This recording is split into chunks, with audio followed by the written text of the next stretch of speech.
हाय, बकरी 2 गांव खा गई। एक आदमी आगरा की सड़कों पर रोता चिल्लाता घूम रहा था।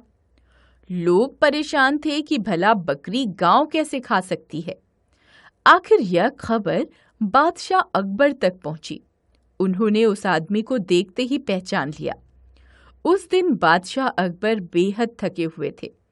उन्हें गन्ने के खेत में काम करने वाला एक किसान दिखा।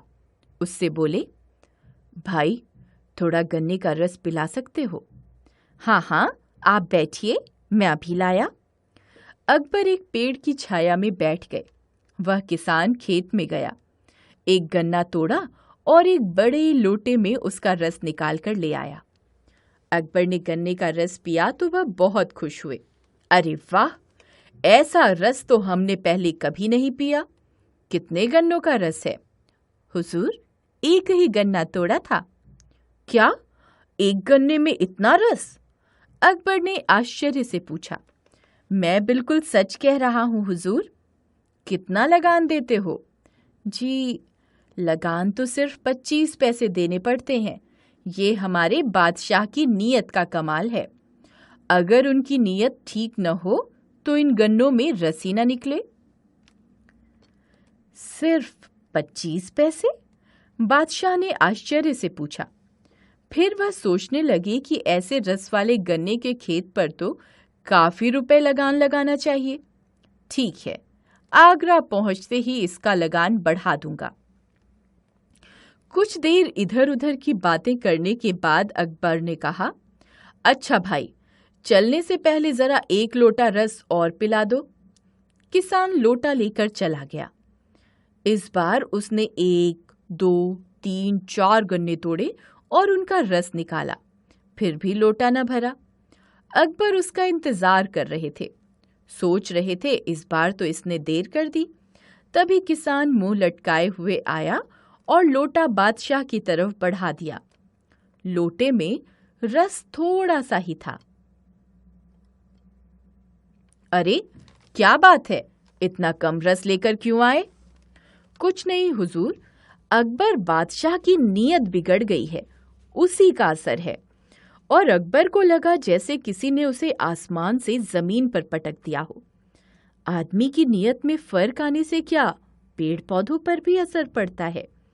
उन्हें लगा जैसे वह मामूली किसान एक बादशाह को इंसानियत का पाठ पढ़ा रहा है।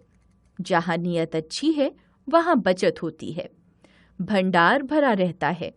लालच और छोटापन आदमी को कभी सुखी नहीं बनाते। अकबर ने कहा, भाई, तुम जानते हो मैं कौन हूं? मैं बादशाह अकबर हूं। आज से तुम्हारे खेत का लगान बिल्कुल माफ किया। किसान ने घबरा कर पूछा, मैंने कोई गलत बात कह दी क्या? नहीं, तुमने मुझे वह बात सिखाई है जो बड़े बड़े शासकों को उनके विद्वान गुरु भी नहीं सिखा पाते। जाओ, इस बार लोटा भरकर रस ले आओ। किसान फिर से खेत में गया। सचमुच एक ही गन्ने के रस से लोटा भर गया। वह खुश होकर दौड़ा आया। उसने लोटा आगे बढ़ा दिया। अकबर ने रस पिया, फिर पीपल का पत्ता उठाकर बोले, हम इस पर तुम्हें 2 गांव देने का हुक्म देते हैं। कल आगरा आना, पक्के कागज लिखवा लेना। तुम्हारा खाने पीने का इंतजाम इन गांवों की आमदनी से हो जाएगा। किसान ने पीपल का पत्ता रख लिया। अकबर चले गए।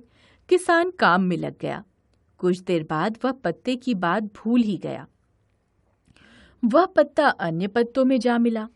किसान की बकरी आई और उन सब पत्तों को खा गई। जब किसान को उस पत्ते की याद आई तो रोने चिल्लाने लगा। अब भला उसे बादशाह कैसे पहचानेंगे? उस पत्ते को देखे बिना कैसे गांव देंगे? वह जोर जोर से रोता चिल्लाता आगरा पहुंचा। हाय, बकरी 2 गांव खा गई। अकबर ने किसान से जब सुना कि बकरी कैसे 2 गांव खा गई तो उसके भोलेपन पर बहुत हंसे। फिर उसे 2 गांव के हुक्म लिख कर दे दिए और जाते जाते सावधान किया, इस बार इन गांवों को बकरी से बचाना। सारा दरबार कहकहों से गूंज उठा।